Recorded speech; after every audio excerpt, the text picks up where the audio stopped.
అన్ని వర్గాల వారికి సంబంధించి అంటే విద్యార్థులు, గృహిణులు, ఉద్యోగస్తులు, వ్యాపారస్తులు, సినీ రాజకీయ రంగాల వారు, అలాగే విదేశాలకు ప్రయాణం చేస్తున్నటువంటి వాళ్ళు, వీరందరికీ సంబంధించి ఈ మే 15 నుంచి నెలాఖరు వరకు కూడా ఇప్పటి వరకు మనం ఎప్పుడు కూడా మాస ఫలితాలు చెప్పుకుంటూ వచ్చాం. కానీ ఈ 15 రోజుల గురించి ఇంత విశేషంగా ఎందుకు చెప్తున్నారు అంటే, ఈ 15 రోజులు అంటే మే 15వ తారీఖు నుండి 12 రోజుల పాటు సరస్వతి నది పుష్కరాలు జరుగుతున్నాయి. అయితే మనందరికీ ఏంటంటే పుష్కరాలు 12 సంవత్సరాలకు ఒకసారి వస్తాయి, బాగానే ఉంది. ఎందుకు 12 సంవత్సరాలకు ఒకసారి వస్తాయంటే, ప్రతి నదికి ఒక రాశి ఉంటుంది. ఆ రాశి వారికి ఈ యొక్క నది అనుసంధానమై ఉంటుంది. కాబట్టి మనకు 12 రాసులు 12 రాసులు కాబట్టి సంవత్సరానికి ఒక నదికి సంబంధించినటువంటివి పుష్కరాలు ఏదో రూపకంగా జరుగుతూ ఈ యొక్క 12 రాసుల వారికి కూడా ఒక్కొక్క నది పుష్కరాలు సంభావితం అనుసంధానం అయి ఉంటాయి. దాంట్లో మిథున రాశి వారికి సంబంధించి ప్రత్యేకంగా, అలాగే అష్టమ, అర్ధాష్టమ శని ప్రభావాలతో ఇబ్బంది పడుతున్నారు. అర్ధాష్టమ శనికి ఈ మిథున రాశి వాళ్ళు ఇబ్బంది పడుతూ ఉన్నారు. తులా, వృశ్చిక రాశుల వాళ్ళు అష్టమ శని ప్రభావం వల్ల ఇబ్బంది పడుతూ ఉన్నారు. అలాగే ఏలిన నాటి శని ప్రభావం వలన ఆల్రెడీ గడిచిపోయినటువంటి కుంభ,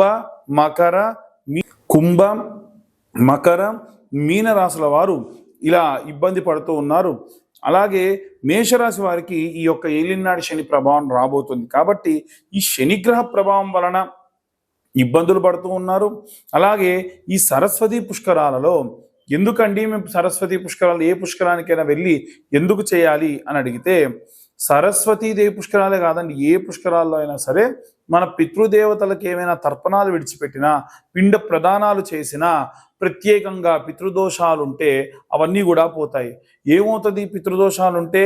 చదువుకునే విద్యార్థి ఎంత చదివినా కానీ మంచి మార్కులు రావు, మంచి ర్యాంకు రాదు. గృహిణులకు ఎంత చేసినా గుర్తింపు ఉండదు. ఉద్యోగస్తులకు ఎంత కష్టపడ్డా కానీ ఈ పితృదోషాలు లాంటివి ఏమైనా ఉంటే సరైనటువంటి ఎదుగు పొదుగు లేకుండా ఉంటారు. వ్యాపారస్తులకు ఎంత బాగా వ్యాపారం జరిగినా ఖర్చులు అధికంగా ఉంటూ ఉంటాయి. అలాగే సినీ రాజకీయ రంగాల్లో ఉన్న వారికి కూడా పితృదోషాల వల్ల బహు విధాలైనటువంటి రకాలుగా ఇబ్బందులు పడుతూ ఉంటారు. ఇవేవి కూడా ఉండకుండా ఉండాలి అని అంటే వచ్చినటువంటి పుష్కరాలని మనం సద్వినియోగం చేసుకొని ఆ పుష్కరాల్లో తిల తర్పణాలు, పిండ ప్రదానాలు చేయండి. చాలా చాలా మంచిది. అయితే ఈ పిండ ప్రదానాలు ఇవన్నీ చేస్తే ఎలా కలిసి వస్తుందండి అంటే, కొంతమంది చూడండి వాళ్ళు పితృతర్పణాలు బాగా చేస్తారు. ఏంటయ్యా మీకు ఇంత డబ్బు ఉంది, ఇంత బాగా కలిసి మా పెద్దలు చేసిన పుణ్యం అండి అంటారు. అవునా? అలాగే ఒకవేళ చేయకపోతే ఈ పుష్కరాల సమయంలో ఈ గతించినటువంటి మీ యొక్క పితృదేవతల్ని పిలిచి, చూడయ్యా అక్కడ పుష్కరాలు జరుగుతున్నాయి, మీ వాడు ఎవడైనా సరే పిండ ప్రదానాలు తర్పణాలు చేస్తారేమో అని చెప్పి చూద్దామని చెప్పి అంటే అక్కడి నుంచి ఘోషిస్తూ ఉంటారు, అరే నాయన ఎన్నో దానాలు చేశా, ఎన్నో ధర్మాలు చేశా, ఎన్నో పుణ్యకార్యాలు చేశా, ఎన్నో దేవాలయాలకి విరాళాలు ఇచ్చాను, ఆ పుణ్యమంతా మీకోసమేరా, నాకు ఇంత పిండ ప్రదానం పెట్టి తిలతర్పణాలు చేయండి, శుభం కలుగుతుంది అని ఆత్మలు ఘోషిస్తాయి. అలా చేయడం వలన ఖచ్చితంగా వారు చేసిన పుణ్యమంతా కూడా మీకు లభిస్తుంది. అన్ని సమస్యలు తీరుతాయి. సంతానం లేని వారికి సంతానము, పిల్లలు బాగా ఏజ్ అయిపోయి పెళ్ళిళ్ళు కాని వాళ్ళకు పెళ్ళిళ్ళు అవుతాయి. ఇంకా ఎన్నో రకాలైనటువంటి రైతులు, చేతి వృత్తులు, కుల వృత్తులు చేసుకునే వారు కూడా వారికి సజావుగా భూమి అంతా కూడా సమృద్ధిగా ఉంటుంది. ఈ ఏలినాటి శని ప్రభావం కూడా పోవాలి అని అంటే వచ్చేటువంటి ఈ యొక్క వైశాఖ అమావాస్య రోజున ప్రత్యేకంగా శని జయంతి, ఆ రోజున తిలాహోమాలు కానీ తైలాభిషేకాలు కానీ ఆచరించండి. శనికి సంబంధించినటువంటివి చేయండి. ఎందుకంటే 6 నుంచి 7 రాసుల వాళ్ళు ఏదో రకంగా శనిగ్రహం వల్ల ఇబ్బంది పడుతూ ఉన్నారు. వీరందరి ఇబ్బంది పోవాలి అని అంటే ఈ ఉన్నటువంటి ఈ శని జయంతిని సద్వినియోగం చేసుకొని తిలాహోమాలు, తైలాభిషేకాలు చేయించుకోవడం మంచిది. కాబట్టి ఈ తిలాహోమము, తైలాభిషేకానికి కలిపి 1116 మాత్రమే ఛార్జ్ చేయడం జరుగుతుంది. ఇవి వీలైతే ఈ యొక్క హైదరాబాద్ కొత్తపేటలో కానీ బడంగపేటలో కానీ తిల తైలాభిషేక హవనములు ఆచరింప చేయాలనేటువంటి సంకల్పం ఉంది. ఇందులో పాల్గొనదలిచిన వారు కింద ఉన్న నెంబర్కి కాల్ చేసి ఖచ్చితంగా పూజలో పాల్గొనదలిచిన వారు మాత్రమే రండి. నేను ఫోన్ చేసి మా గోత్రనామాలు ఇస్తామండి అని అంటే చెయ్యొచ్చు, కానీ అంత సద్వినియోగపరచుకోవడం మాత్రం కుదరదు. గోచార రీత్యా చెప్పేటువంటి విషయములు ఇవన్నీ కూడా మీ పర్సనల్ జాతకంలో ఎంత శని ఉచ్చస్థితిలో ఉంటే మీకంత సమృద్ధిగా ఉంటుంది. కాబట్టి జాతకం పూర్తిగా తెలుసుకోవాలి అనుకుంటే మీ పేరు, date of birth, time, place ఇవన్నీ కూడా వాట్సాప్ చేయండి. పూర్తిగా మీ జాతకం విశ్లేషణతో తెలుసుకోండి. ఈ జాతకం అంతా కూడా 60 నుండి 70 పేజీల్లో మీకు అందిస్తాము. ఈ జాతకానికి గాను 2025 రూపాయలు మాత్రమే ఛార్జ్ చేయడం కూడా జరుగుతుంది. ఇలా ఈ జాతకం ఇచ్చిన తర్వాతకి గంట పాటు మీకు జాతకం విశ్లేషణతో చెప్పడం జరుగుతుంది.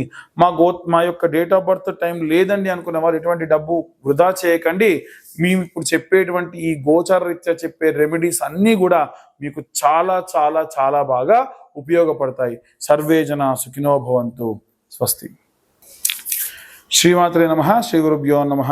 తదుపరి తులారాశి. తులారాశి వారికి సంబంధించి మే 15 నుండి నెలాఖరు వరకు కూడా మిశ్రమ ఫలితాలు గోచరిస్తూ ఉన్నాయి. తలవని తలంపుగా ఇప్పటికే ఏవైనా సరే కాస్త ఆర్థికమైనటువంటి ఖర్చులో పడి ఉంటారు. ధనపరంగా ఉన్న సేవింగ్స్ తగ్గి ఉంటాయి.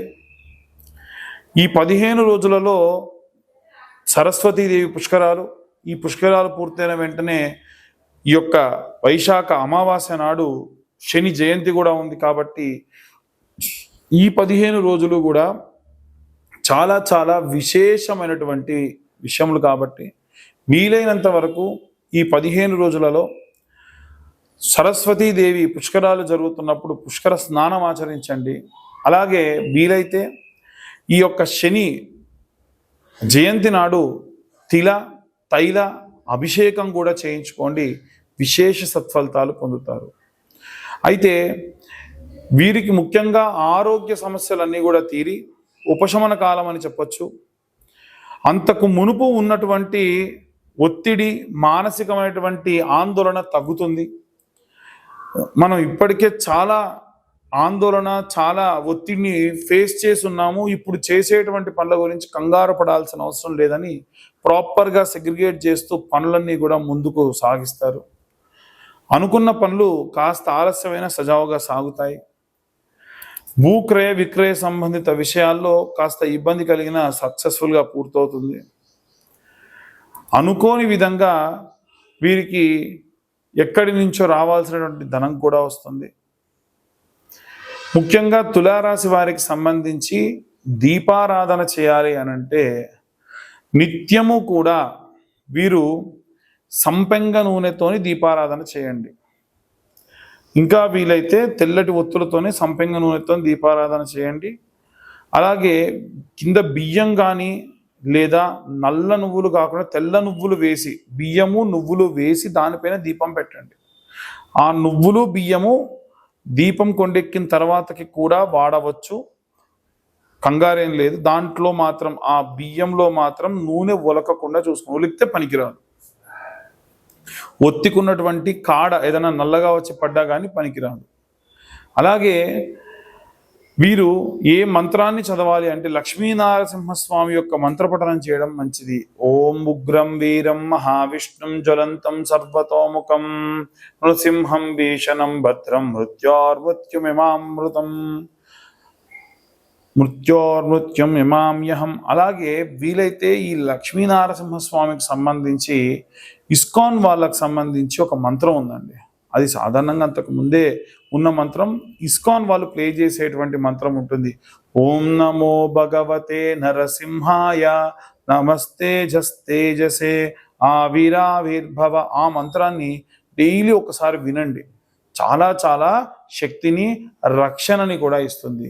ఇక అందరూ కూడా ఎలాంటి రెమెడీస్ చేసుకోవాలి, ఎలాంటి మంత్రపఠనం చేయాలనే విషయాన్ని ఇప్పుడు మనం తెలుసుకుందాం.